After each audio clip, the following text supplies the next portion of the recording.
നമ്മുടെ ഈ ഉച്ചഭാഷിണി ശല്യം നിയന്ത്രിക്കുവാൻ ഹൈക്കോടതിയുടെയും സുപ്രീം കോടതിയുടെയും വിധികൾ നടപ്പിലാക്കണമെന്നും സർക്കാർ ഉത്തരവുകൾ നടപ്പിലാക്കണമെന്നും ആവശ്യപ്പെട്ടുകൊണ്ട് നാസ്തിക് നേഷൻ സംഘടിപ്പിക്കുന്ന പൊതുജനങ്ങളുടെ അഭിപ്രായവും അവരുടെ ഒപ്പ് ശേഖരിക്കലുമാണ് നമ്മളിവിടെ നടത്തുന്നത്. പല സ്വതന്ത്ര ചിന്താ ഗ്രൂപ്പുകളുടെയും പ്രവർത്തന ഫലമായി, വ്യക്തികളുടെ പ്രവർത്തന ഫലമായും കോടതികളും സർക്കാരുകളും ഇതിന് പല പല നിയന്ത്രണങ്ങൾ കൊണ്ടുവന്നിട്ടുണ്ട്. സുപ്രീം കോടതിയുടെ വിധി തന്നെ ഉണ്ട് ശബ്ദശല്യം നിയന്ത്രിക്കുന്നതിന് വേണ്ടി. ശബ്ദം ഒരു മലിനീകരണമാണെന്നും മറ്റു മലിനീകരണങ്ങൾ പോലെ അതും ഒരു മലിനീകരണമാണെന്ന് പഠനങ്ങൾ തെളിയിച്ചിട്ടുണ്ട്. എന്നാലും പൊതുബോധത്തിൽ ഈ മലിനീകരണം അത്ര ശ്രദ്ധിക്കപ്പെടാതെ അവഗണിക്കുകയാണ്. പഠിച്ചവരും അതിനെക്കുറിച്ച് ഗവേഷണം നടത്തിയവരും ഇതിൻ്റെ അപകടങ്ങളെക്കുറിച്ചൊക്കെ പല പല ലേഖനങ്ങളും പ്രഭാഷണങ്ങളും ഒക്കെ നടത്തിയിട്ടുണ്ട്. സർക്കാരും കോടതികളും അതിനെ ഗൗരവത്തിലെടുത്തിട്ടുണ്ട്. എന്നാൽ പോലും ഇന്നും ഇത് നടപ്പിലാക്കുവാൻ നമ്മുടെ നിയമസമിതിയിൽ നിന്നുകൊണ്ടുള്ള ആൾക്കാർ തയ്യാറാകുന്നില്ല. കാരണം അത് മിക്കവാറും ശബ്ദത്തിൽ ഉച്ചഭാഷകൾ ഉപയോഗിക്കുന്നത് ഭൂരിഭാഗവും മത ആരാധനാലയങ്ങളാണ്. മത ആരാധനാലയങ്ങളിലെ നടപടിയെടുക്കുവാൻ ഇവർ മടിക്കുന്നുണ്ട്. അത് മതത്തിൻ്റെ ആഘോഷങ്ങളെ ഭയക്കുന്നതിൻ്റെ ഭാഗമായി കാണാം. എന്നാലും ഇതിൻ്റെ ആപത്തുകൾ പൊതുസമൂഹത്തിന് വളരെ വലുതാണ്. പ്രത്യേകിച്ച് ശാസ്ത്രീയപരമായി ഈ ശബ്ദത്തെ നിയന്ത്രിക്കാൻ വേണ്ടിയുള്ള അളവുകോലുകൾ നിലവിൽ ഡിസിബിൾ എന്നാണ് കണക്കാക്കുന്നത്. അതായത് 70 മുകളിൽ ഡിസിബിൾ നമ്മൾ തുടർച്ചയായി കേട്ടാൽ അത് ആരോഗ്യ പ്രശ്നവും കേൾവിക്കുറവിനും കാരണമാകുമെന്ന് ആരോഗ്യവകുപ്പ് വെളിപ്പെടുത്തിയിട്ടുണ്ട്. നമ്മുടെ നാട്ടിൽ നടക്കുന്ന ഉത്സവങ്ങളുടെ ഉച്ചഭാഷകളുടെ ഡിസിബിൾ പറയുന്നത് 100 മുകളിലാണ്. അതായത് ഒരു വെടിക്കെട്ടിൻ്റെ ഡെസിബിൾ എന്ന് പറയുന്നത് 150. അപ്പോൾ ഇത്രയും അളവിലുള്ള ശബ്ദം മനുഷ്യൻ കേട്ടാൽ അവൻ്റെ മസ്തിഷ്കത്തിലുണ്ടാകുന്ന അപകടങ്ങളെക്കുറിച്ച് ന്യൂറോ സയൻസിനെ വ്യക്തമാക്കിയിട്ടുണ്ട്. അതോടൊപ്പം തന്നെ ഒരു ഗർഭസ്ഥ ശിശുവിനുണ്ടാകുന്ന ആരോഗ്യ പ്രശ്നങ്ങളും ആരോഗ്യവകുപ്പ് കൃത്യമായി രേഖപ്പെടുത്തിയിട്ടുണ്ട്. അവർക്ക് വരുന്ന വൈകല്യങ്ങൾ ഉണ്ടാകുന്ന അവസ്ഥയെക്കുറിച്ചും അവർ കൃത്യമായി പറഞ്ഞു. ഇത്രയും പഠനങ്ങളും ഗവേഷണങ്ങളും നടന്നിട്ട് പോലും പൊതുബോധത്തിന് ഇപ്പോഴും ഇത് ഒരു മാലിന്യമല്ലാതെ കാണപ്പെടുന്നത് വളരെ ദുഃഖകരമായ കാരണങ്ങളാണ്. അതുകൊണ്ട് ശക്തമായ രീതിയിൽ നിരോധനങ്ങളും നടപടികളും ഉണ്ടായാൽ മാത്രമേ ഉണ്ടാകുകയുള്ളൂ. നമുക്ക് മനസ്സിലാക്കാം, പുകവലി ഒരു സാമൂഹ്യ വിപത്താണെന്നും ആരോഗ്യ പ്രശ്നമാണെന്നും മുൻകാലങ്ങളിൽ പറഞ്ഞപ്പോൾ പോലും നമുക്കാർക്കും അന്ന് ഒരു ബോധമില്ലായിരുന്നു. പുകവലി ഒരു ഹീറോയിസിൻ്റെ ഭാഗമായി കൊണ്ടു നടന്ന ഒരു ആണത്തത്തിൻ്റെ പ്രതീകമായി കൊണ്ടു നടന്ന കാലഘട്ടമുണ്ട്. പക്ഷേ ശക്തമായ ബോധവൽക്കരണയുടെ ഫലമായും ശക്തമായ നിയമ നടപടിയുടെ ഫലമായും ഇന്ന് പുകവലി വളരെ നിയന്ത്രിക്കപ്പെട്ടിട്ടുണ്ട്. അതോടൊപ്പം തന്നെ പുകവലി ഒരു നാണം കെട്ട പരിപാടിയായിട്ട് ഇന്ന് നമ്മുടെ സമൂഹത്തിൽ കാണപ്പെടുന്നുണ്ട്. ഇതുപോലെ തന്നെ ഈ ഒരു പൊതുബോധം അല്ലെങ്കിൽ പൊതു അറിവ് സമൂഹത്തിൽ ഉണ്ടായാൽ നമുക്ക് ഇതൊരു വായു മലിനീകരണത്തെ പോലെയും പരിസര മലിനീകരണത്തെ പോലെയും ശബ്ദ മലിനീകരണം ഒരു മലിനീകരണമാണെന്ന് പൊതുബോധം അറിയപ്പെടേണ്ടത് ആവശ്യമാണ്. നമ്മൾക്ക് ഇത് പൊതുവായിട്ടുള്ള അറിവുള്ള രാഷ്ട്രങ്ങളിൽ നിന്നും ഈ രീതിയിലുള്ള കാരണങ്ങൾ ഉണ്ടാവുന്നില്ല. അവിടെ വാഹനങ്ങൾ പോകുന്നത് തന്നെ വളരെ നിശബ്ദമായ രീതിയിൽ ടെക്നോളജി ഉപയോഗിച്ചുകൊണ്ട് പോകുന്നു. ഫാക്ടറികൾ പ്രവർത്തിക്കുന്നതിന് നല്ല ശബ്ദ നിയന്ത്രിതമായ രീതിയിൽ ഫാക്ടറികൾ പ്രവർത്തിക്കുന്നുണ്ട്.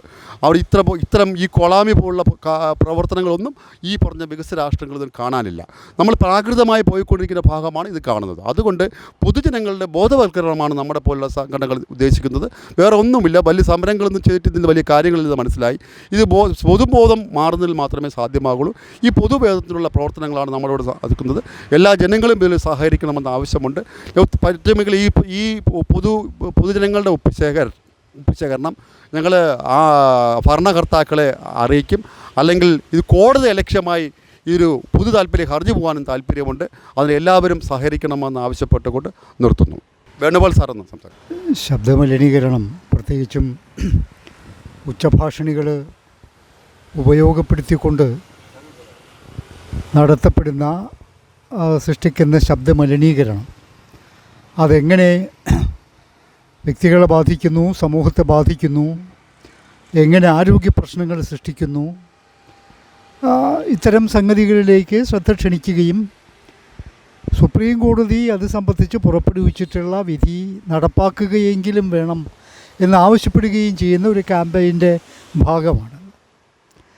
സുപ്രീം കോടതി പരമോന്നത കോടതിയാണ്. പല കാര്യങ്ങളെ സംബന്ധിച്ചും പലതരം ഉത്തരവുകൾ അത് പുറപ്പെടുവിക്കാറുണ്ട്. സുപ്രീം കോടതിയുടെ ഉത്തരവ് ഒരു നിയമമായി പരിഗണിക്കണം എന്നാണ് വ്യവസ്ഥ. പക്ഷേ സുപ്രീം കോടതിയുടെ പല ഉത്തരവുകളും അങ്ങനെ നിയമമായി പരിഗണിക്കപ്പെടാറില്ല. അങ്ങനൊരു സാഹചര്യം സൃഷ്ടിക്കപ്പെടാറുമില്ല പല കാര്യങ്ങളിലും.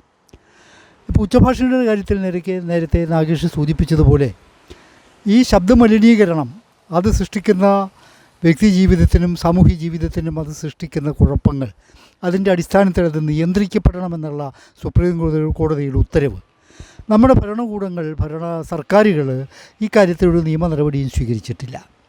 സർക്കാരുകളെ ഇതിനെ അവഗണിച്ച് തള്ളാൻ പ്രേരിപ്പിക്കുന്ന പല ഘടകങ്ങളുണ്ടാവാം. രാഷ്ട്രീയമായ കാരണങ്ങളോ സാമൂഹികമായ കാരണങ്ങളോ ഒക്കെ ഉണ്ടാവാം. സമാനമായ വേറെയും പല ഉത്തരവുകളും ഉണ്ട് എന്ന് നമുക്കറിയാം. ഉദാഹരണത്തിന് വഴികളിൽ പ്രത്യേകിച്ചും കവലകളിലൊക്കെ പല ആരാധനാലയങ്ങളും പല മതങ്ങളുടെയും ആരാധനാ സ്ഥാപനങ്ങൾ, കുരിശുപള്ളികൾ പോലെ, കാണിക്ക വഞ്ചികൾ പോലെ ഇങ്ങനെയൊക്കെയുള്ള സംഗതികൾ സ്ഥാപിക്കുകയും അത് ഗതാഗത തടസ്സമുണ്ടാക്കുകയും ചെയ്തതിനെ സംബന്ധിച്ച് അതൊക്കെ നീക്കം ചെയ്യണമെന്ന് സുപ്രീം കോടതി ആവശ്യപ്പെട്ടിട്ട് വർഷങ്ങൾ പലതായി. ഇന്ത്യയിൽ ഒരു സ്ഥലത്തും ഒരു സംസ്ഥാന സർക്കാരും അതിൻ്റെ ഒരു നടപടിക്ക് വേണ്ടി മുതിർന്നിട്ടില്ല എന്ന് നമുക്കറിയാം. അപ്പോൾ ഏറ്റവും അവസാനത്തേതാണ് ഇപ്പോൾ കേരളത്തിലെ ശബരിമലയൊക്കെ ആയിട്ട് ബന്ധപ്പെട്ട് വന്നിട്ടുള്ള സുപ്രീം കോടതി വിധി. ആ സുപ്രീം കോടതിയുടെ വിധി ഇനിയും പിൻവലിക്കപ്പെട്ടിട്ടില്ല, അത് സ്റ്റേ ചെയ്യപ്പെട്ടിട്ടുമില്ല. പക്ഷെ അത് നടപ്പാക്കാൻ കഴിയുന്ന ഒരു സാമൂഹിക അന്തരീക്ഷം കേരളത്തിൽ നിലനിൽക്കുന്നില്ല. ഏതാണ്ട് അതുപോലെ ഇപ്പോൾ കേരളത്തിലെ കോടതി വളരെ സജീവമായി ചർച്ച ചെയ്തുകൊണ്ടിരിക്കുന്ന ഒരു കാര്യം വഴിയോരങ്ങളിൽ പന്തലുകൾ കെട്ടുക, സമ്മേളനങ്ങൾ നടത്തുക, ഗതാഗത തടസ്സങ്ങൾ സൃഷ്ടിക്കുക, ഇതൊക്കെ മുഖ്യമായും ചർച്ച വരുന്നത് രാഷ്ട്രീയ പാർട്ടികൾ ഇത്തരത്തിലുള്ള കാര്യങ്ങൾ ചെയ്യുമ്പോഴാണ്. അപ്പോൾ രാഷ്ട്രീയം ഒരു തിന്മയാണ് എന്ന ഒരു പൊതുബോധം നിലനിൽക്കുന്നതുകൊണ്ട് ഏറെക്കുറെ ഏത് പാർട്ടിക്കാരാണെങ്കിലും ഇങ്ങനെ ചില കാര്യങ്ങൾ ചെയ്യുമ്പോൾ അതിനെതിരായി പ്രതിഷേധം ഉണ്ടാവും. പക്ഷെ മതം ചെയ്യുന്നത്, ഇപ്പോൾ തിരുവനന്തപുരത്തെ സംബന്ധിച്ചിടത്തോളം ആറ്റുകാൽ പൊങ്കാല എന്ന് പറയുന്നത് ദിവസങ്ങളോളം തിരുവനന്തപുരം നഗരത്തെ നിശ്ചലമാക്കി കളയുന്നൊരു കാര്യമാണ്. അത് ആറ്റുകാലിൽ ജീവിക്കുന്ന ആളുകൾക്ക് അവരുടെ വീട്ടിലേക്ക് കടക്കണമെങ്കിൽ ഈ ഉത്സവം നടത്തുന്ന ആളുകളുടെ രേഖാമൂലമുള്ള ഉത്തരവ് കയ്യിലുണ്ടെങ്കിൽ മാത്രമേ കടക്കാൻ പറ്റുള്ളൂ എന്ന അർത്ഥത്തിൽ അവരുടെ നിത്യജീവിതത്തിനെ നിയന്ത്രിക്കുന്നൊരു സംഗതിയാണ് ഉണ്ടാവുന്നത്. പക്ഷേ ഇത് ഈ പറയുന്ന കോടതികളുടെയോ അതല്ലെങ്കിൽ പൊതുവിൽ ഇതിനൊക്കെ എതിരായി സംസാരിക്കുന്ന ശക്തികളുടെയോ ഒന്നും പരിഗണനയ്ക്ക് വരാറില്ല എന്നുള്ളതാണ് വിഷയം. അതായത് പൊതുബോധം എന്ന് നമ്മൾ വിളിക്കുന്നത് ഒരു വലതുപക്ഷ ബോധമാണ്. അത് പലപ്പോഴും നിയമങ്ങളുടെ ഏറ്റവും നല്ല മൂല്യവത്തായ വശങ്ങൾ നടപ്പാക്കണം എന്ന് നിഷ്കർഷിക്കുന്നതല്ല. അപ്പോൾ അങ്ങനെ ഒരു സ്ഥിതി നിലനിൽക്കുന്നുണ്ട്. ഉച്ചഭാഷിണികളുടെ കാര്യവും അങ്ങനെ തന്നെയാണ്. ശബ്ദം മറ്റു പലതിനെയും പോലെ അമിതമായ വെളിച്ചം, അമിതമായ ചൂട്, ഇതുപോലൊക്കെ തന്നെ ആപൽക്കാരിയാണ് അമിതമായ ശബ്ദവും. വലിയ പ്രഹരശേഷിയുള്ളതാണത്. വ്യക്തികളുടെ ശാരീരിക ആരോഗ്യത്തെ ഹനിക്കുക, സമൂഹത്തിൻ്റെ സ്വസ്ഥതയെ സ്വാച്ഛന്ദ്യത്തെ അത് തകർക്കുക, പഠിക്കാനും ഉറങ്ങാനുമുള്ള മനുഷ്യരുടെ മൗലികമായ അവകാശങ്ങൾ ധ്വംസിക്കുക, ഇതൊക്കെ ചെയ്തുകൊണ്ടിരിക്കുകയാണ് ശബ്ദം. ശബ്ദത്തിൻ്റെ പ്രഹരശേഷിയെ സംബന്ധിച്ച് പറയുമ്പോൾ വളരെ പഴയൊരു ബൈബിൾ കഥ നിങ്ങൾക്കൊക്കെ അറിയാവുന്ന കാര്യമായിരിക്കാം. ബൈബിളിൻ്റെ പഴയ നിയമത്തിൽ യോശുവയുടെ പുസ്തകം എന്ന് പറയുന്ന ഒന്നുണ്ട്. ജോഷുവയുടെ പുസ്തകം. ജോഷുവ പുറപ്പാട് മോശയുടെ പിൻഗാമിയായിട്ട് വന്നിങ്ങനെ ഇസ്രായേൽ ജനതയെ നയിക്കുന്നയാളാണ്. അപ്പോൾ ഈ അടുത്തയിടെ ഞാൻ വീണ്ടും അത് വായിക്കാനിടയായത് ഒരാൾ ഈ ഇസ്രായേലിൻ്റെ രാഷ്ട്രീയത്തെ വിശദീകരിക്കുമ്പോൾ ജോഷുവയുടെ പുസ്തകം പറയുന്നുണ്ട്. ജോഷുവയുടെ പുസ്തകം ഹിംസയുടെ പുസ്തകമാണ്. തനിക്കെതിരായി നിൽക്കുന്ന എല്ലാ വംശങ്ങളെയും, കുഞ്ഞുകുട്ടി പരാധീനങ്ങളടക്കം സകലത്തിനെയും ആക്രമിക്കുകയും നശിപ്പിക്കുകയും ചെയ്യുക എന്നുള്ളതാണ് ജോഷുവയുടെ ആക്ടിവിറ്റി. അതാണ് ദൈവത്തിന് വേണ്ടിയും തൻ്റെ ദൈവമക്കൾക്ക് വേണ്ടിയിട്ടും അയാൾ നേതൃത്വം കൊടുക്കുന്നത് വംശഹത്യകൾക്കാണ്. ഈ ജോഷുവയുടെ രാഷ്ട്രീയമാണ് ഇസ്രായേൽ പ്രയോഗിക്കുന്നത് എന്ന് റഷോർ ഗരോദി എന്ന് പറയുന്ന ഒരു ഫ്രഞ്ച് ബുദ്ധിജീവി എഴുതുകയുണ്ടായിട്ടുണ്ട്. അതുകൊണ്ടാണ് ജോഷുവയുടെ പുസ്തകം വീണ്ടും എടുത്ത് വായിച്ചു നോക്കും. അങ്ങനെ വീണ്ടും എടുത്ത് വായിക്കുമ്പോൾ നമുക്കിങ്ങനെ വംശങ്ങളെ കൊന്നൊടുക്കുന്നതിൻ്റെ, ഒരു വംശത്തിനെ കീഴ്പ്പെടുത്തിയിട്ട് പുരുഷന്മാരെ മുഴുവൻ കൊല്ലുക, കുഞ്ഞുങ്ങളെ അടിമകളാക്കുക, സ്ത്രീകളെ ലൈംഗിക അടിമകൾ, ഇത്തരത്തിലുള്ള ഒരു സംഗതി ഒരു ദൈവകൃത്യമായി നിർവഹിക്കുന്നതിനെ മഹത്വവൽക്കരിക്കുന്ന ഒരു സംഗതി നമുക്ക് ജോഷുവയുടെ പുസ്തകത്തിൽ കാണാം. ഞാനിപ്പോൾ പറയാൻ കാരണം, ജോഷുവയുടെ പുസ്തകത്തിൽ ശബ്ദത്തിൻ്റെ പ്രഹരശേഷിയെ കാണിക്കുന്നൊരു കഥയുണ്ട്. ജെറിക്കോ നഗരത്തിൻ്റെ തൊട്ടുപുറകിലെത്തി മുൻപിലെത്തി നിൽക്കുകയാണ് ഇസ്രായേൽ ജനത. ജോർദാൻ നദി കടന്നു. ഈ ജെറിക്കോ നഗരത്തിൻ്റെ വാതിലുകൾ അടച്ചിരിക്കുകയാണ്. അവരെ സ്വീകരിക്കാൻ ജെറിക്കോയിലെ ഭരണാധികാരി തയ്യാറല്ല. അപ്പോൾ ദൈവം യോശുവയ്ക്ക് കൊടുക്കുന്ന ഒരു ഉത്തരവെന്തെന്ന് വെച്ചാൽ, നിങ്ങൾ ഇസ്രായേലിലായിട്ടുള്ള ഈ ദൈവമക്കൾ ഈ ജെറിക്കോയുടെ കോട്ടയ്ക്ക് ചുറ്റും 6 ദിവസവും ദിവസത്തിൽ 1 വീതം വെച്ച് നടക്കുക. 7-ാമത്തെ ദിവസം 7 പ്രാവശ്യം നടക്കുക. ഈ നടക്കുന്നതിനോടൊപ്പം നിങ്ങളുടെ പുരോഹിതന്മാർ അവരുടെ കൊമ്പ് കാഹളം ഉച്ചത്തിൽ മുഴക്കട്ടെ.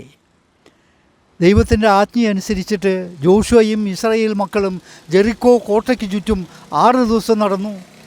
7-ാമത്തെ ദിവസം 7 പ്രാവശ്യം നടന്നു. അതോടൊപ്പം തന്നെ അവർ ഉച്ചത്തിൽ കാഹളം മുഴക്കി. ഈ കാഹളത്തിൻ്റെ ശബ്ദ പ്രഹരമേറ്റ് ജെറിക്കോ കോട്ട തകർന്നു എന്നാണ് ഈ ഇതിലത്തെ കഥ പറയുന്നത്. ശബ്ദത്തിന് അങ്ങനെയുള്ള ഒരു പ്രഹരശേഷിയുണ്ട്.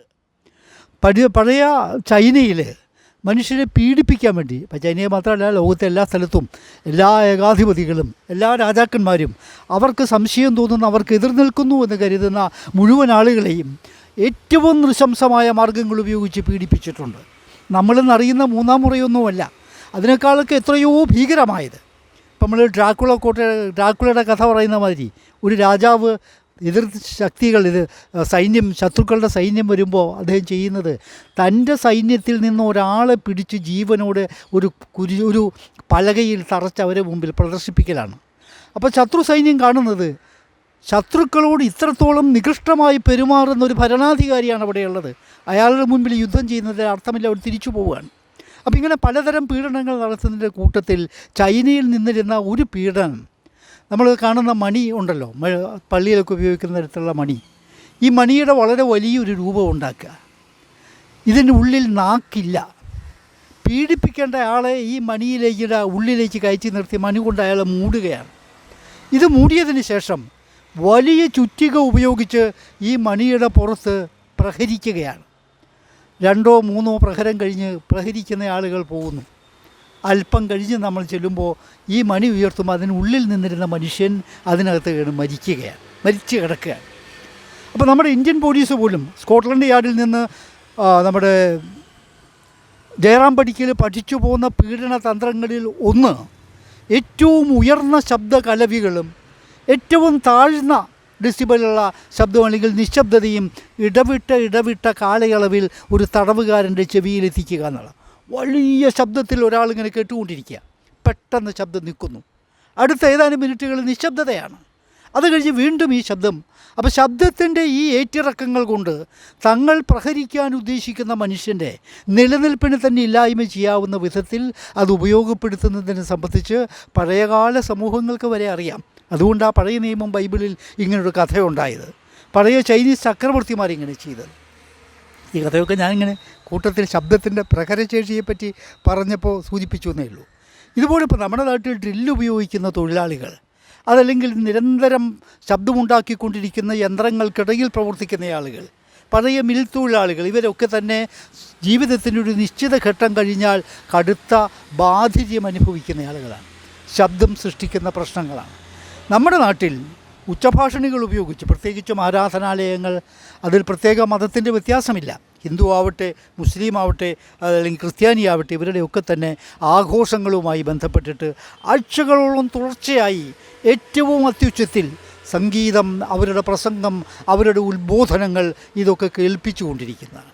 ഇതിനൊക്കെ നിയമം മൂലം തടയപ്പെട്ടിട്ടുള്ളതാണെങ്കിൽ പോലും അതിനെതിരായി സുപ്രീം കോടതിയുടെ ഉൾപ്പെടെ വിധി പ്രസ്താവങ്ങൾ നിലവിലുണ്ടായിരുന്നിട്ട് പോലും ഈ വിധി പ്രസ്താവങ്ങൾ നടപ്പാക്കാൻ ഭരണകൂടങ്ങൾ തയ്യാറല്ല. പൊതുസമൂഹം ഇത് സംബന്ധിച്ച് എന്തെങ്കിലും അർത്ഥത്തിൽ ഈ വസ്തുതകൾ തിരിച്ചറിഞ്ഞുകൊണ്ട് പ്രവർത്തിക്കാൻ തയ്യാറല്ല.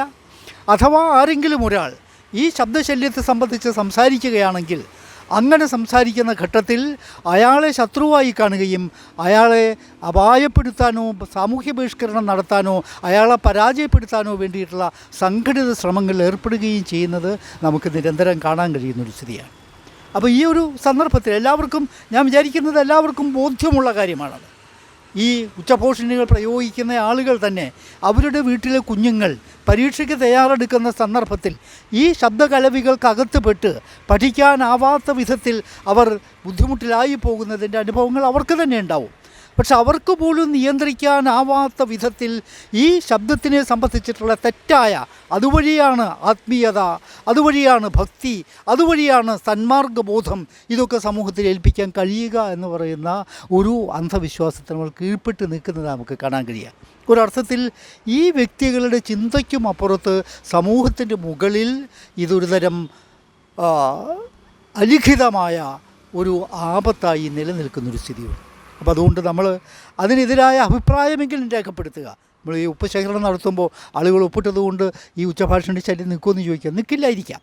പക്ഷേ ഇങ്ങനെയൊക്കെ ചിന്തിക്കുന്ന ആളുകൾ ഉണ്ട് എന്ന് കരുതുന്ന അവരുടെ സഞ്ചിതമായ ഈ അഭിപ്രായം നമുക്ക് ഭരണകൂടത്തിന് മുൻപിലേക്ക് എത്തിക്കാനും നിങ്ങൾ ഇതനുസരിച്ച് നടപടി സ്വീകരിക്കാൻ തയ്യാറാവണമെന്ന് അഭ്യർത്ഥിക്കാനും നമുക്ക് കഴിയുക എന്നുള്ളത് നമ്മുടെ ജനാധിപത്യ ബോധത്തിൻ്റെ തന്നെ ഒരു പ്രകാശനമായി കാണുകയും ഈ സംഗതികളുമായി സഹകരിക്കുകയും ചെയ്യണം എന്നാണ് അവരോട് ഐക്യദാർഢ്യം പ്രഖ്യാപിക്കുന്ന, അവർക്കൊപ്പം നിൽക്കുന്ന ഒരാളെന്ന നിലയ്ക്ക് എനിക്ക് പറയാനുള്ളത്. നമ്മൾ ഈ രാജ്യത്തെ കാർന്നു തിന്നുകൊണ്ടിരിക്കുന്ന ഒരു ആരോഗ്യ പ്രശ്നമാണ് ഇവിടെ കൈകാര്യം ചെയ്യുന്നത്. ആ കാരണം കൊണ്ട് തന്നെ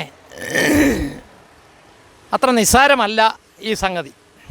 നമ്മൾ കൈകാര്യം ചെയ്യുന്ന ഇപ്പോൾ കൈകാര്യം ചെയ്യുന്ന ഈ വിഷയം നമുക്ക് അടിസ്ഥാനപരമായി ലഭ്യമായിരിക്കുന്ന നിയമവ്യവസ്ഥയുടെ ഒരു പോരായ്മയായിട്ടാണ് ഞാൻ ഈ വിഷയത്തെ കാണുന്നത്. അടിസ്ഥാനപരമായി നമ്മുടെ നിയമവ്യവസ്ഥയ്ക്ക് ഉണ്ടായ ഒരു ന്യൂനതയാണത്. കാരണം ഈ നിയമവ്യവസ്ഥ രൂപീകൃതമാകുന്ന സമയത്ത് ഈ ശബ്ദശല്യ ആരോഗ്യത്തെ ബാധിക്കുന്നു എന്നുള്ളതൊരു പ്രശ്നമായി കണ്ടിരുന്നില്ല. പിൽക്കാലത്ത് ഇതൊരു ആരോഗ്യ പ്രശ്നമാണെന്നും ആ ആരോഗ്യ പ്രശ്നം നിയമവിധേയമായിട്ട് കൈകാര്യം ചെയ്യണമെന്നും ആദ്യമായിട്ട് എൻ്റെ അറിവിൽ തോന്നിയിരിക്കുന്നത് പഴയ നക്സലൈറ്റായിരുന്ന അഡ്വക്കേറ്റ് ഫിലിപ്പം പ്രസാദിനാണ്. അദ്ദേഹം മുനിസിപ്പൽ കോടതിയിൽ, തിരുവനന്തപുരം മുനിസിപ്പൽ കോടതിയിൽ കൊടുത്ത് ഒരു ഓർഡർ വാങ്ങി വച്ചിട്ടുണ്ട്. അതായിരുന്നു തിരുവനന്തപുരം സിറ്റിയിൽ നല്ലൊരു ശതമാനം പേരും ആശ്രയിച്ചിരുന്നത്. എവിടെയൊക്കെ ഉച്ചഭാഷിണികൾ നമ്മുടെ 60 ഡെസിബലിനപ്പുറത്തേക്ക് പോകുന്നുവോ, അങ്ങനെ ഉണ്ടെങ്കിൽ, അങ്ങനെ സംശയാസ്പദമായിട്ടാണെങ്കിൽ പോലും ഉണ്ടെങ്കിൽ അതിന്മേൽ നടപടിയെടുക്കാൻ വേണ്ടിയാണ് ആ നിയമം ഉപയോഗിച്ചിരുന്നത്, അല്ലെങ്കിൽ ആ കോടതി ഉത്തരവ് ഉപയോഗിച്ചിരുന്നത്. ആ കോടതി ഉത്തരവിന് പരിമിതികളുണ്ടെന്ന് അത് പ്രയോഗിച്ചപ്പോഴാണ് മനസ്സിലായത്. അത് പ്രയോഗിച്ചപ്പോഴുണ്ടായ മാരകമായ ഒരു ന്യൂനത, അതിന് ശിക്ഷിക്കാനുള്ള വ്യവസ്ഥയില്ല എന്നുള്ളതാണ്. ഇത് നിയമം ലംഘകർക്ക് കൊടുക്കാനുള്ള ഒരു ശിക്ഷയാണെങ്കിൽ ആ നടപടിയിലെടുത്ത് എങ്ങനെ ശിക്ഷിക്കണം എന്നുള്ളതൊരു പ്രശ്നമായി അവശേഷിച്ചു. അങ്ങനെ അത് ഉദ്ദേശിച്ച ഫലം ലഭിക്കാതെ പോയി. അങ്ങനെയാണ് ഇത് കേരളത്തിൽ നിന്നാണ് ഏറ്റവും കൂടുതൽ പ്രശ്നങ്ങളുണ്ടായത്. വിവിധ സാംസ്കാരിക നായകന്മാരും അതുപോലുള്ള അവർ പ്രതിനിധാനം ചെയ്യുന്ന സംഘടനകളും ഒരുമിച്ച് ചേർന്നാണ് പിന്നീട് സുപ്രീം കോടതിയിലേക്ക് ഈ വിഷയം എത്തിക്കുന്നതും സുപ്രീം കോടതി അതിന് അനുകൂലമായ വിധി പുറപ്പെടുവിക്കുന്നതും. അപ്പോൾ സുപ്രീം കോടതിയുടെയും പിന്നെ സംസ്ഥാനത്തുടനീളമുള്ള ഹൈക്കോടതികളുടെയും ഉത്തരവുകളെന്ന് പറയുന്നത് ഒരു പൊതു താൽപ്പര്യത്തിൻ്റെ അടിസ്ഥാനത്തിലാണെങ്കിൽ അത് നിയമമാണ്. ആ നിയമം എന്ന് പറയുന്നത് കോടതി പുറപ്പെടുവിക്കുന്ന ഉത്തരവിൻ അനുസരിച്ചുള്ള ഒരു നിയമമാണ്. ആ നിയമം അനുസരിച്ച് നടപടികൾ അത് എക്സിക്യൂട്ട് ചെയ്യാൻ ഉള്ള സംവിധാനങ്ങളും അതിനുള്ള നടപടികളുമാണ് നമുക്കില്ലാത്തത്. ഇന്നും അതില്ല. സുപ്രീം കോടതി പറഞ്ഞാൽ അത് നിയമമാണ് എന്നാണ് നമ്മൾ നിയമവിധേയമായിട്ട് പറയേണ്ടത്. പക്ഷേ ആ നിയമം പോലീസ് നടപ്പിലാക്കുമ്പോൾ ഒരു ശബ്ദ മലിനീകരണം ഉണ്ടാക്കുന്ന ആൾ അല്ലെങ്കിൽ ഒരു സ്ഥാപനം എത്ര ഡെസിബൽ ശബ്ദമാണ് മുഴക്കിയത് എന്ന് തെളിയിക്കാനായിട്ടുള്ള ഡിവൈസില്ല. ഏറ്റവും പ്രധാനപ്പെട്ട ഒരു സംഗതി അതാണ്. അതിന് മെഷർ ഔട്ട് ചെയ്യാനായിട്ടുള്ള എക്യുപ്മെൻറ്റ് വേണം. ആ എക്യുപ്മെൻറ്റ് പോലീസിൻ്റെ കയ്യിൽ ഇപ്പോഴില്ല, ലഭ്യമാക്കിയിട്ടില്ല.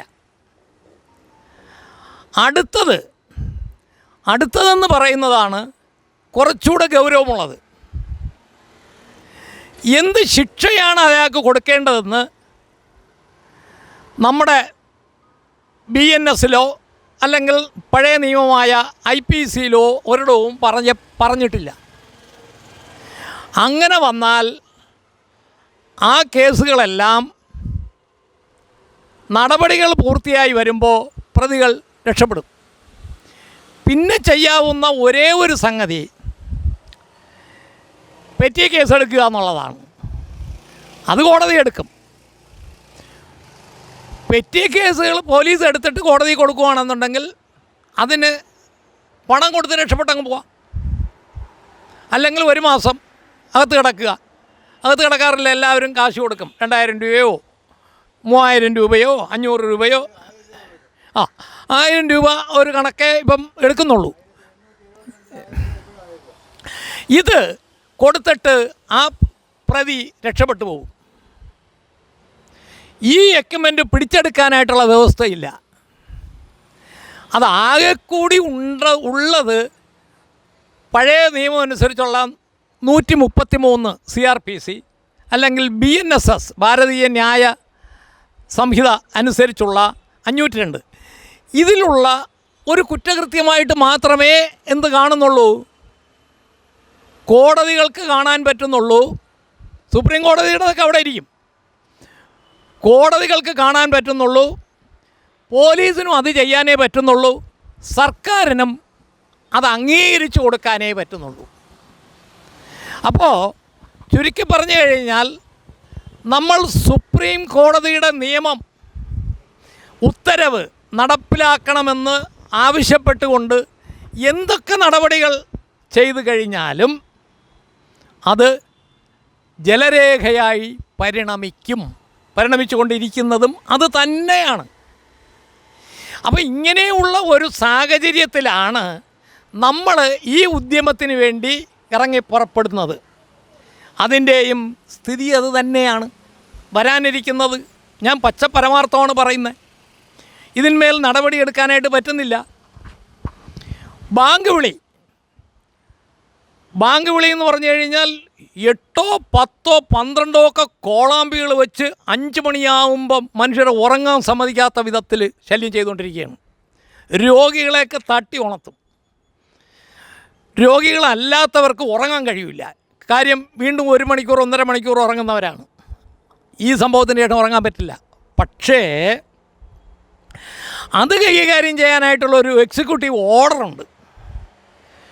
1 മിനിറ്റിൽ കൂടരുത് ഇതിൻ്റെ ദൈർഘ്യം. കോളാമ്പി ഉപയോഗിക്കരുത്. പകരം ബോക്സ് ടൈപ്പ് ഉപയോഗിച്ചോളണം. അതിനും 60 ഡെസിബലിൽ കൂടരുത്. 45 പക്ഷേ 60-ൽ കൂടിയാലേ ശിക്ഷിക്കാൻ പറ്റൂ. ഓർഡറിൽ പറഞ്ഞിരിക്കുന്നത് 45ആണ്. 45 അല്ല 30 പറഞ്ഞു കഴിഞ്ഞാലും 60 ആണെങ്കിലേ ശിക്ഷിക്കപ്പെടാൻ പറ്റൂ. കാര്യം സുപ്രീം കോടതി റൂളിംഗ് എടുത്ത് വയ്ക്കും. അപ്പോൾ സുപ്രീം കോടതി പറഞ്ഞിരിക്കുന്നത് 60. അപ്പോൾ ഈ ഒരു സാഹചര്യത്തിൽ അതിന് ശിക്ഷിക്കപ്പെടാൻ വേണ്ടി ഇതൊക്കെ ഡിവൈസസൊക്കെ ഉണ്ടെങ്കിൽ പോലും ഒരു എക്സിക്യൂട്ടീവ് ഓർഡർ ഉണ്ടെന്ന് പറയാം. അല്ലാതെ ഇത് ഒന്നുമില്ലാതെ ഒരു എക്സിക്യൂട്ടീവ് ഓർഡർ പോലും ഇല്ലാതെയാണ് ഈ നിയമങ്ങൾ സുപ്രീം കോടതി പറഞ്ഞിരിക്കുന്നു. അതിനു മുമ്പ് മുനിസിപ്പൽ കോടതി തിരുവനന്തപുരം പറഞ്ഞിരിക്കുന്നു.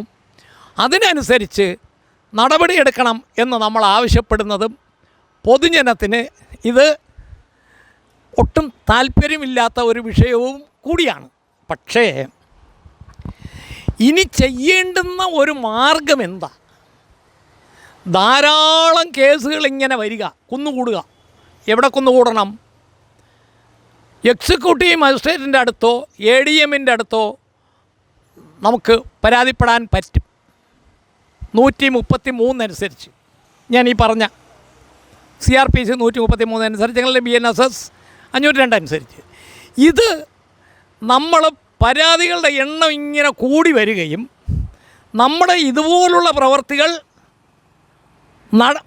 ജാസ്തിയായിട്ട് വളരെ ത്വരിതഗതിയിൽ ഇങ്ങനെ വ്യാപകമായി ഒപ്പ് ശേഖരണവും ജാഥകളും അതിനനുസരിച്ചുള്ള പ്രൊട്ടസ്റ്റും നടക്കുകയും ധാരാളം കേസുകൾ കുന്നുകൂടുകയും വേണം. ഇതുപോലെ പരാതികൾ കുന്നുകൂടണം. കുന്നുകൂടുമ്പം മാത്രമേ അതിന് നടപടികൾ എടുക്കാനായിട്ട് പറ്റൂ. മിനിമം പോലീസ് ആക്ടിലെങ്കിലും ഒരു മാറ്റം വരുത്താൻ പറ്റൂ. സംസ്ഥാന സർക്കാരുകൾക്ക് CRPCയിലോ IPCയിലോ ഒന്നും ചെയ്യാൻ പറ്റില്ല. അതിൻ്റെയൊക്കെ നിയമങ്ങൾ നിർമ്മിക്കേണ്ടത് പാർലമെൻറ്റിലാണ്. അതുകൊണ്ട് സംസ്ഥാന സർക്കാരിൻ്റെ ജൂറിസ്ഡിക്ഷനകത്ത് ഇത് വരുന്നില്ല. സംസ്ഥാന സർക്കാരിൻ്റെ ജൂറിസ്ഡിക്ഷനകത്ത് വരുന്നത് പോലീസ് ആക്ട് മാത്രമാണ്. അതിലെങ്കിലും ഒന്ന് ഉൾക്കൊള്ളിക്കാൻ, അത് പ്രകാരം ഒന്ന് ശിക്ഷിക്കാൻ നമുക്ക് പറ്റണമെങ്കിൽ ഓരോരോ സംഭവങ്ങൾ ഓരോരോ സ്ഥലത്തുണ്ടാകുമ്പോഴും അത് ഹൈലൈറ്റ് ചെയ്ത് പരാതിയായി എത്തിക്കേണ്ടിടത്ത് എത്തിക്കാനായിട്ടുള്ള നമ്മുടെ പ്രവർത്തനങ്ങളാണ് ഏറെ പരമപ്രധാനവും ചെയ്യേണ്ടതും. അങ്ങനെ ഓരോന്നിലും നിയമം ഇങ്ങനെ വന്ന് ശല്യമായി മാറുമ്പോൾ ഈ നടപടികൾ ഉണ്ടാകാം, ശിക്ഷാ നടപടികൾ ഉണ്ടാകാം. അങ്ങനെ ഉണ്ടായാൽ മാത്രമേ ഈ പ്രശ്നത്തിന് ഒരുവിധം പരിഹാരം ഉണ്ടാകാൻ പറ്റൂ എന്നാണ് ഇപ്പോൾ നിലവിലിരിക്കുന്ന നിയമവ്യവസ്ഥകളുടെ പരിധിക്കുള്ളിൽ നിന്നുകൊണ്ട് എനിക്ക് പറയാനുള്ളത്. ഞാൻ ഡിസ്കറേജ് ചെയ്യുകയാണെന്ന് വിചാരിക്കരുത്. എല്ലാവരെയും നമ്മുടെ പ്രവർത്തനങ്ങളെ നിരുത്സാഹപ്പെടുത്താൻ വേണ്ടി പറയുകയാണെന്ന് വിചാരിക്കരുത്. നമ്മൾ ചെയ്യുമ്പോൾ അതിൻ്റെ ഫലപ്രാപ്തിയിൽ എത്തുന്നതിന് വേണ്ടിയുള്ള തടസ്സങ്ങളാണ് നമ്മൾ പറഞ്ഞത്. ആ തടസ്സങ്ങൾ റിമൂവ് ചെയ്യണം.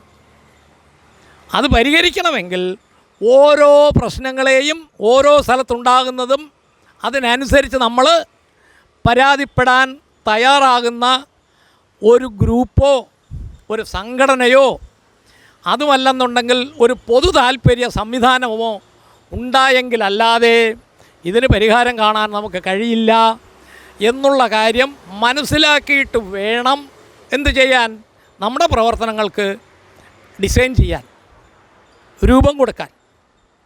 അപ്പോൾ നമ്മുടെ ഈ ഒരു ഒപ്പുശേഖരണം കൊണ്ട് കാര്യമായ ഒന്നും നടക്കില്ല. പക്ഷേ ഇങ്ങനെ ഒരു പ്രശ്നമുണ്ട്, അത് പൊതുജനം സംസാരിക്കുന്നുണ്ട്, അതുകൊണ്ടാണ് നമ്മുടെ അടുത്ത് ഇത് വരുന്നത് എന്ന് സർക്കാരിന് തോന്നും. സർക്കാരിന് നിയമം നിർമ്മിക്കാനായിട്ട് ഇതിൽ പറ്റുകയില്ല. ഞാൻ പറഞ്ഞ പോലെ പോലീസ് ആക്ടിൽ എന്തെങ്കിലും ചെയ്യാനേ പറ്റുള്ളൂ. മറ്റ് നിയമങ്ങളെല്ലാം സൃഷ്ടിക്കപ്പെടേണ്ടത് കേന്ദ്ര സർക്കാരാണ്. അവർക്കൊട്ട് താല്പര്യവുമില്ല. അല്ലെങ്കിൽ അങ്ങനെ ഉണ്ടായിരുന്നെങ്കിൽ ഈ സുപ്രീം കോടതി വിധിയുടെ അടിസ്ഥാനത്തിൽ നിയമഭേദഗതി വരുത്തുകയോ അല്ലെങ്കിൽ നിയമം നിർമ്മിക്കുകയോ ചെയ്യുമായിരുന്നു. വർഷങ്ങൾ കുറേയായി. 2005 സുപ്രീം കോടതിയുടെ ഈ ഉത്തരവ് വന്നിട്ട് 2005 കഴിഞ്ഞിട്ട് ഇപ്പം 19 വർഷം പൂർത്തിയാവുകയാണ്. ഇന്നേ വരെ കേന്ദ്ര സർക്കാർ ഇതിന്മേൽ നിയമനിർമ്മാണം നടത്തിയിട്ടില്ല. നിയമനിർമ്മാണം നടത്തിയെങ്കിലേ അത് എക്സിക്യൂട്ട് ചെയ്യാൻ പറ്റും. അങ്ങനെയുള്ള ഒരു പ്രതിസന്ധി ഘട്ടത്തിലാണ് നമ്മുടെ സമൂഹം ഇന്ന്.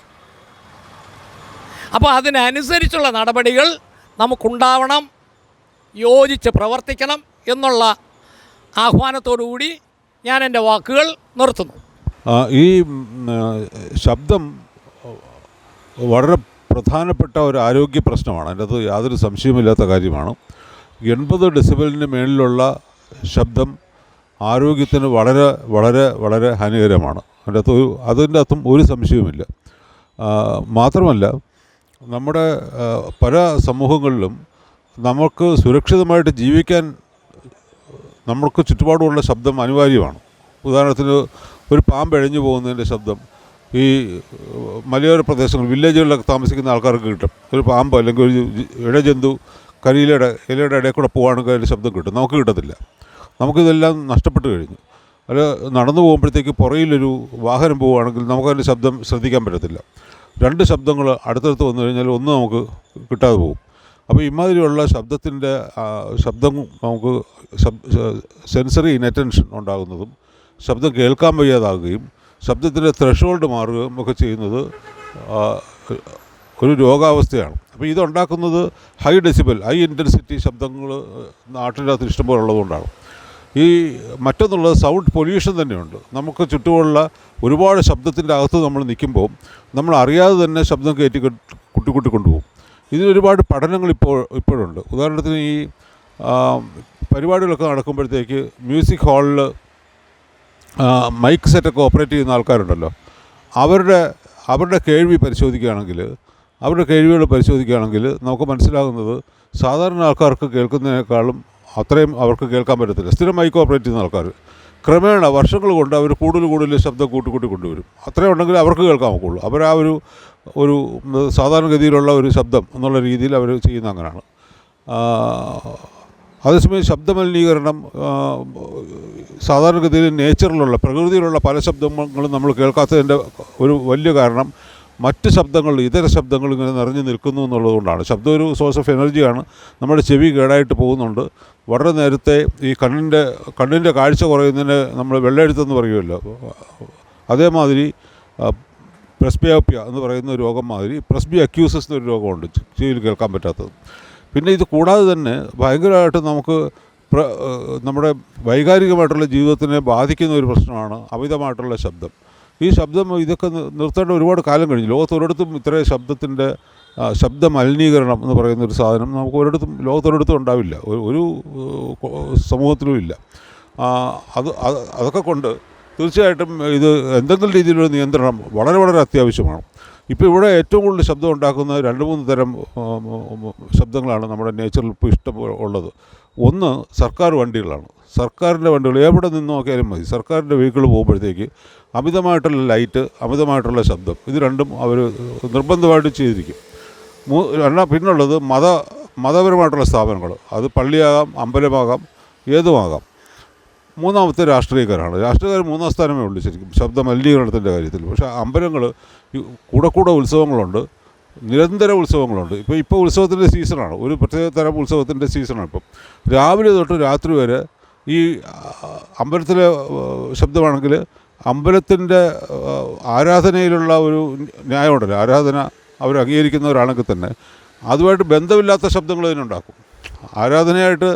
ആരാധനയുടെ ബോർഡിൽ ലോജിക്കിനെ മറികടക്കുന്ന ശബ്ദം അവർ ഉണ്ടാക്കിക്കൊണ്ടേയിരിക്കും. ഇത് നിരന്തരം ഉണ്ടാക്കുകയാണ്. രാവിലെ 5-6 മണിക്ക് തുടങ്ങുകയാണെങ്കിൽ വൈകിട്ട് 7-8 മണി വരെ അല്ലെങ്കിൽ 10 മണി വരെ ഇങ്ങനെ ശബ്ദം ഉണ്ടാക്കിക്കൊണ്ടേയിരിക്കും. ഈ ശബ്ദം തീർച്ചയായിട്ടും ഒരുപാട് പേരെ ബാധിക്കും. 80 ഡെസിബലിന് ശേഷമുള്ള ശബ്ദം തീർച്ചയായിട്ടും നമുക്ക് ആരോഗ്യത്തിന് ഹാനികരമാണ്. അത് നിർബന്ധമായിട്ടും നിർത്തേണ്ട ഒരു കാര്യം തന്നെയാണ്. അതിന് എന്ത് വില കൊടുത്തും ചെയ്യണം. നമ്മളിപ്പം നേരത്തെ സംസാരിച്ചപ്പോഴത്തേക്ക് ഞാൻ മനസ്സിലാക്കുന്നത് ഇതിന് പണിഷ് ചെയ്യാനായിട്ടുള്ള നിയമങ്ങളില്ല എന്നുള്ളതാണ്. സത്യത്തിൽ നിയമമുണ്ടോ ഇല്ലെന്നുള്ളതല്ല പ്രശ്നം. എവിടെയെങ്കിലും വെച്ച് നമുക്ക് ഇതിനൊരു പരിഹാരം, എവിടെയെങ്കിലും വെച്ചൊരു ഒരു തടസ്സം ഇതിനുണ്ടാകേണ്ടതായിട്ടുണ്ട്. ജനാധിപത്യ വ്യവസ്ഥയിൽ ജനങ്ങളുടെ ശബ്ദം കേൾക്കാതിരിക്കുക എന്നുള്ളത് വളരെ കഷ്ടമായിട്ടുള്ളൊരു കാര്യം, വളരെ തെറ്റായിട്ടുള്ള കാര്യമാണ്. ജനാധിപത്യത്തിനെ പോലും ദുർബലമാക്കുന്ന ഒരു പ്രക്രിയയാണിത്. അതിനെതിരായിട്ട് നമുക്ക് പ്രതികരണം. ഈ കൂടാതെ ഒരു കോർട്ട് അലക്ഷ്യത്തിന് സാധ്യതയുണ്ടോ? കോർട്ട് അലക്ഷ്യം, സുപ്രീം കോടതിയുടെ വിധിയുണ്ടെന്നൊക്കെ പറയുമ്പോൾ അതൊരു കേസ് ലോ ആണല്ലോ. അപ്പോൾ എങ്ങനെയെങ്കിലും കോർട്ട് അലക്ഷ്യവുമായിട്ട് ബന്ധപ്പെട്ട് എന്തെങ്കിലും ചെയ്യാൻ പറ്റുമോ എന്നുള്ളത് കൂടെ നമ്മൾ ചിന്തിക്കേണ്ടിയിരിക്കുന്നു. അത് ഒരുപാട് വക്കീലന്മാർ ഒരു വളരെ ആക്ടിവിസ്റ്റായിട്ട് മുമ്പോട്ട് വരുന്ന കാലഘട്ടമാണിത്. ആ സമയത്ത് അവരുടെയും കൂടെ സഹായം വാങ്ങിച്ചുകൊണ്ട് നമുക്ക് ഒന്നിച്ച് മുന്നോട്ട് വരേണ്ട ഒരു വിഷയം തന്നെയാണ്. തീർച്ചയായിട്ടും വരണം. ഇനിയിപ്പോൾ ഉത്സവത്തിൻ്റെ സമയമാണ്. മാർച്ച്, ഏപ്രിൽ എന്നൊക്കെ പറയുന്ന കേരളത്തിലെ ഉത്സവ സീസണാണ്. അത് കഴിയുമ്പോഴത്തേക്ക് അടുത്ത സീസൺ പിന്നെ നവംബർ, ഡിസംബർ ആകുമ്പോൾ അടുത്ത സീസൺ തുടങ്ങും. അപ്പോൾ ആ സമയത്തെങ്കിലും എന്തെങ്കിലും ഇത് ചെയ്യേണ്ട ഒരു ആവശ്യമായിട്ട് തീർച്ചയായിട്ടുമുണ്ട്. 80 ഡെസിബലിൻ്റെ താഴെ, 80 ഡെസിബൽ ഡെഫിനറ്റായിട്ടും ഇഞ്ചൂറിയസ് ടു ഹെൽത്താണ്, അതിനകത്ത് ഒരു സംശയമില്ല. 60 ഡെസിബലാണ് സർക്കാർ തന്നെ നിർദ്ദേശിച്ചിരിക്കുന്ന അപ്പർ ലിമിറ്റ്. അതിൻ്റെ താഴെ നിർത്തുക എന്നുള്ളത് വളരെ വളരെ നിർബന്ധമായിട്ടും പാലിക്കേണ്ട ഒരു സാധനമാണ്. അത് തീർച്ചയായിട്ടും അതിന് എന്തെങ്കിലുമൊക്കെ നിയമനിർമ്മാണം വേണ്ടി വന്നാൽ ഉണ്ടാക്കണം. കോടതി പറഞ്ഞേക്കുന്നുള്ളതുകൊണ്ട് കോടതി ലക്ഷ്യത്തിന് തന്നെ മുമ്പോട്ട് പോകണമെങ്കിൽ ചിലപ്പം സർക്കാരിനെ സമ്മർദ്ദത്തിലാക്കാൻ സാധിക്കും എന്നാണ് എനിക്ക് തോന്നുന്നത്. അതാണ് എനിക്ക് പറയാനുള്ളത്. Thank you. ഞാൻ വഞ്ചൂർ ബാറിലൊരു അഡ്വക്കേറ്റാണ്.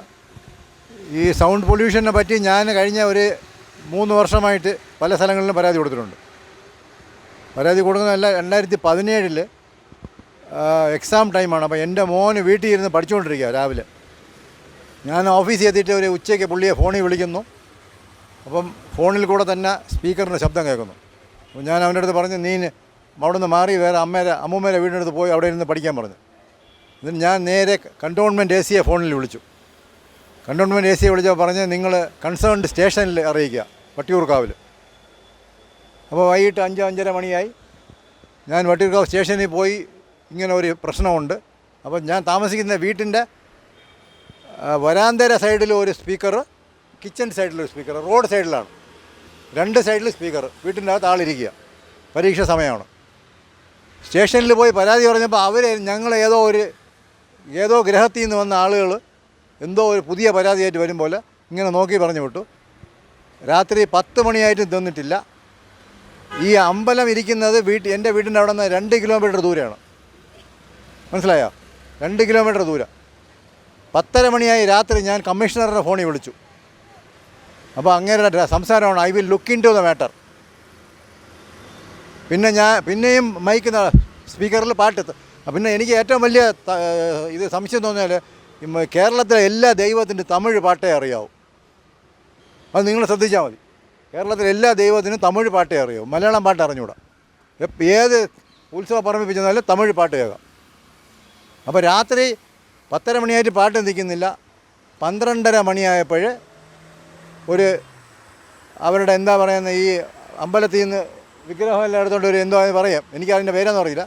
എൻ്റെ വീട്ടിൻ്റെ നടയിലെത്തിയപ്പോൾ അവരവിടെ പടക്കം പൊട്ടിച്ചിട്ട് പോയി രാത്രി 12:30. അപ്പോൾ ആ പുക മുഴുവൻ എൻ്റെ വീട്ടിനകത്ത് കയറി. മനസ്സിലായില്ലേ? ഇത് കഴിഞ്ഞിട്ട് ഞാൻ ചീഫ് സെക്രട്ടറിക്ക് ഒരു കംപ്ലയിൻ്റ് അയച്ചപ്പം ഇങ്ങനെ ഒരു മലിനീകരണം നടക്കുന്നതായിട്ട് ഞങ്ങൾക്ക് ഒരു അറിയിപ്പും കിട്ടിയിട്ടില്ല. ആ ലെറ്റർ എൻ്റെ കയ്യിലുണ്ട്. മനസ്സിലായില്ലേ? അപ്പം ഞാൻ പൊല്യൂഷൻ കൺട്രോൾ ബോർഡിന് ഒരു ലെറ്റർ അയച്ചു. അപ്പോൾ അവർ ഇവിടെ ഒരു 15 പേജ് കുറേ ഡോക്യുമെൻ്റ് എനിക്ക് അയച്ചു തന്നു. അതിൽ ഞാൻ നോക്കിയപ്പോൾ 2002 DGPയുടെ ഒരു ഓർഡറുണ്ട്, കേരള DGPയുടെ. ആ ഓർഡറിൽ പറയുന്നത് രാത്രി 10 മണി കഴിഞ്ഞാൽ ഏത് പ്രൊമൈസസിലാണ് പരിപാടി നടക്കണം അതിൻ്റെ പുറത്ത് ശബ്ദം കേൾക്കരുത്, മൈക്കിൻ്റെ അതിൻ്റെ അകത്ത് നിർത്തിക്കൊള്ളണം.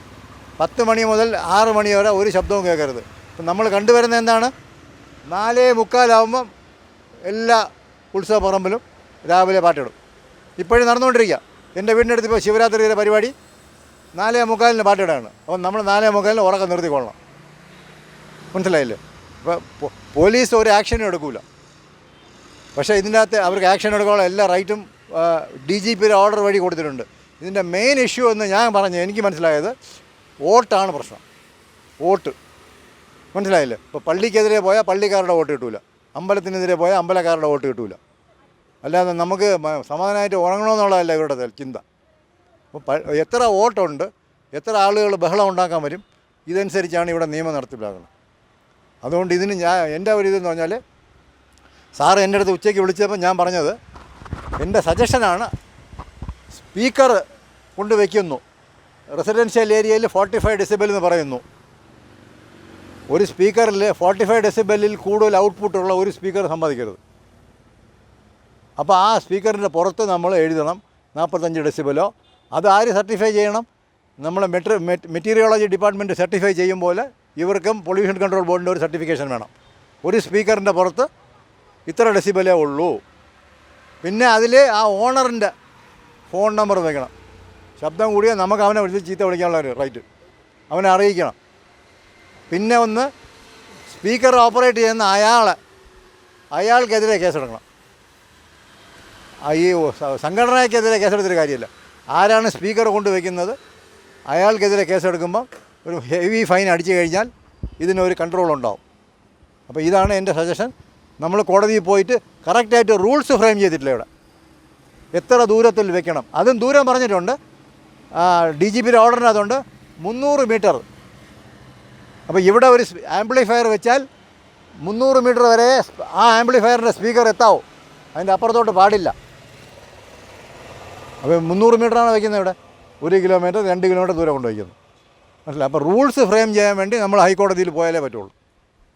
അതിന് പൊല്യൂഷൻ കൺട്രോൾ ബോർഡിനെ കക്ഷിയാക്കുക, മുനിസിപ്പാലിറ്റിയെ കക്ഷിയാക്കുക, പോലീസിനെ കക്ഷിയാക്കുക. ഇവർക്കെല്ലാവർക്കും പിന്നെ ഈ മൈക്ക് കൊണ്ട് വയ്ക്കുമ്പോൾ, സ്പീക്കർ കൊണ്ട് വയ്ക്കുമ്പോൾ ആരെങ്കിലും സർട്ടിഫൈ ചെയ്യണം. ഇത് റൂൾ അനുസരിച്ചാണ് ഇവിടെ സ്പീക്കർ വെച്ചേക്കുന്നത്. എൻ്റെ കയ്യിൽ ഇപ്പോൾ ഒരു ഫോട്ടോ ഉണ്ട്. ഒരു 12 സ്പീക്കർ ഇരിക്കുന്ന ഒരു ഫോട്ടോ എൻ്റെ മൊബൈലിൽ കിടപ്പുണ്ട്. ഇന്നലെ എൻ്റെ വീടിനടുത്ത് വെച്ചതാണ്. ആ ഫോട്ടോ എൻ്റെ കിടപ്പുണ്ട്. മനസ്സിലായില്ലേ? സ്പീക്കർ. പിന്നെ റൂൾ പറയുന്നത് ഓടിക്കൊണ്ടിരിക്കുന്ന വാഹനത്തിൽ പാടില്ല, അനൗൺസ്മെൻറ്റ് പാടില്ല, ഒരു വണ്ടിയിൽ 2 സ്പീക്കറിൽ കൂടുതൽ പാടില്ല. ഇതെല്ലാം എഴുതി വെച്ചിട്ടുണ്ട്. പക്ഷേ പോലീസുകാർ ഇതൊന്നും ചെയ്യൂല. അപ്പം നമ്മളിത് കോടതിയിൽ പോയി റൂൾസ് ഫ്രെയിം ചെയ്യിക്കുക. ഇത് ഇംപ്ലിമെൻ്റ് ചെയ്യാനുള്ള ഈ മുനിസിപ്പാലിറ്റിയെയും പോലീസിനെയും എൻവയോൺമെൻറ്റ് കൺട്രോൾ ബോർഡിനെ ഇവരുടെ എല്ലാവരുടെയും കക്ഷിയാക്കി നമ്മൾ കേസ് കൊടുക്കണം. എങ്കിലേ എന്തെങ്കിലും നമുക്കിതിൽ എത്രയും പെട്ടെന്ന് ഒരു ഇതുണ്ടാവുള്ളൂ. അതാണ് ഇതിൻ്റെ അകത്തുള്ള പ്രശ്നം. ശരി സാർ, ഓക്കെ. സുഹൃത്തുക്കളെ, ശബ്ദ മലിനീകരണം വലിയ ഒരു വിപത്തായി മാറിയിട്ട് അനേക വർഷങ്ങളായി. പക്ഷേ സർക്കാർ അതിനെതിരെ ഫലപ്രദമായ ഒരു നടപടിയും എടുക്കുന്നില്ല എന്നുള്ളതാണ് വാസ്തവം. ഉച്ചഭാഷിണിയുടെ ശല്യം, വെടിക്കെട്ടുകളുടെ ശബ്ദം. അപ്പോൾ ഇതിനെതിരെ സർക്കാർ നടപടികൾ എടുക്കുന്നില്ല. എന്താണ് കാരണമെന്ന് ചോദിച്ചാൽ, നേരത്തെ ഇവിടെ പ്രസംഗിച്ചവർ പറഞ്ഞു മതസംഘടനകളെ പിണക്കാൻ ഇഷ്ടമല്ല. മതസംഘടനകൾക്കിവിടെ എന്തുമാവാം. റോഡ് നിറഞ്ഞുള്ള ഘോഷയാത്രകൾ നടത്താം. മൈക്ക് സെറ്റ് ലോകം മുഴുവൻ എക്സ്റ്റെൻഡ് ചെയ്തുകൊണ്ട് നാട്ടുകാരുടെ മുഴുവൻ ഉറക്കം കെടുത്താം. രാഷ്ട്രീയക്കാർക്കതൊന്നും പ്രശ്നമല്ല. രാഷ്ട്രീയക്കാർക്ക് ഇലക്ഷൻ വരുമ്പോഴും ഇതുപോലെ കോലാഹലങ്ങൾ ഉണ്ടാക്കണം. ജനങ്ങളിതെല്ലാം സഹിച്ചോളണമെന്നുള്ളതാണ് മതസംഘടനകളുടെയും രാഷ്ട്രീയക്കാരുടെയും നിലപാട്. നമ്മളാരെങ്കിലും കുറച്ച് പേരിതിനെതിരെ പ്രതികരിച്ചാൽ മറ്റുള്ളവർക്കൊന്നും കുഴപ്പമില്ലല്ലോ, നിങ്ങൾക്കെന്താണ് കുഴപ്പം എന്നുള്ളതാണ് രാഷ്ട്രീയക്കാരുടെ അല്ലെങ്കിൽ ഭരണക്കാരുടെ നിലപാട്. അപ്പോൾ ഇതിന് മാറ്റം വരണം എന്നുണ്ടെങ്കിൽ ഇതുപോലെ സമാന ചിന്താഗതിക്കാരായുള്ള ആളുകളെ സംഘടിപ്പിക്കാനും ഇതിനെതിരെ ശബ്ദമുയർത്താനും നമുക്ക് കഴിയണം. അതുപോലെ തന്നെ കോടതിയെ സമീപിക്കാനും. സുപ്രീം കോടതി ഉത്തരവുണ്ട്, അതുപോലെ തന്നെ വിവിധ കോടതി ഉത്തരവുകളുണ്ട്. എങ്കിലും അതിൻ്റെ അടിസ്ഥാനത്തിൽ നിയമം നിർമ്മിക്കാൻ സർക്കാരുകൾ തയ്യാറാവുന്നില്ല. അമിതമായ ശബ്ദം കൺട്രോൾ ചെയ്യാൻ, അതിനനുസരിച്ച് ശിക്ഷാവിധികൾ നിർണ്ണയിക്കാൻ ഒന്നും സർക്കാരുകൾ തയ്യാറായിട്ടില്ല. അപ്പോൾ അതിന് നാസ്തിക് നേഷൻ ഇതിനു വേണ്ടി മുൻകൈയെടുത്തതിന് ഞാൻ സംഘടനയെ അഭിനന്ദിക്കുന്നു. ഇതുപോലുള്ള ഇതിനു വേണ്ടിയുള്ള പരിശ്രമങ്ങൾക്ക് കൂടെ ഉണ്ടാകും എന്ന് ഉറപ്പ് നൽകിക്കൊണ്ട് നിർത്തുന്നു. നമസ്കാരം. ശബ്ദമലിനീകരണം എന്ന് പറയുന്നത് ഒരു ആരോഗ്യ പ്രശ്നം തന്നെയാണ്. അത് ബോക്സ് ആയാലും ഒരു ക്ഷേത്രത്തിൽ വെച്ചാൽ റോഡിൽ നിന്നും 2 കിലോമീറ്റർ വരെ ഉള്ളിലിരിക്കുന്ന ക്ഷേത്രത്തിലെ മൈക്ക് ബോക്സ് വരെ നമ്മുടെ റോഡിൽ 2-3 കിലോമീറ്റർ ദൂരം വെച്ചാണ് അവരാഘോഷിക്കുന്നത്. അത് ക്ഷേത്രങ്ങൾ മാത്രമല്ല, സംഘടനകൾ നടത്തുന്ന പരിപാടികൾ, ഓണാഘോഷ പരിപാടികൾ 5 കിലോമീറ്റർ വരെ റോഡിൽ മൈക്ക് കെട്ടി കടക്കാർക്കും പൊതുജനങ്ങൾക്ക് ശല്യം ഉണ്ടാക്കുന്നുണ്ട്. ശബ്ദമലിനീകരണം എന്ന് പറയുന്നത് ഒരു മണിക്കൂർ അമിതമായ ശബ്ദം നമ്മുടെ കാതുകളിൽ പതിച്ചു കഴിഞ്ഞാൽ 1 വർഷത്തിന് മുമ്പേ കേൾവിശക്തി കുറഞ്ഞു തുടങ്ങുമെന്നാണ്.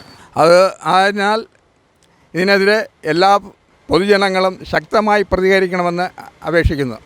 വളരെ ഗൗരവതരമായ വിഷയം ആണ് നമ്മളിവിടെ കൈകാര്യം ചെയ്തത്. പല പല അഭിപ്രായങ്ങളും ഇതുമായി ബന്ധപ്പെട്ട വളരെ ഗൗരവത്തിലുള്ള ചിന്തകളും ഇവിടെ പങ്കിടുക ഉണ്ടായി. ഈ ശബ്ദശല്യം അല്ലെങ്കിൽ ഉച്ചഭാഷണ ശല്യം ഒരു വലിയ വിപത്ത് തന്നെയാണ്. അതിന് മാനസികമായിട്ടുള്ള പ്രത്യാഘാതങ്ങളുണ്ട്. അതുപോലെ തന്നെ ഒരു വ്യക്തി ജീവിതത്തിൻ്റെ പ്രൊഡക്ടിവിറ്റി, അതായത് ഉൽപ്പാദനക്ഷമതയെ ബാധിക്കുന്ന ഗുരുതരമായ വിഷയവും ഇതിനോടൊപ്പം തന്നെ ഉണ്ട്. പ്രത്യേകിച്ച് നമ്മുടെ യുവജനങ്ങളുടെ പഠനത്തിന് തടസ്സമുണ്ടാക്കുന്ന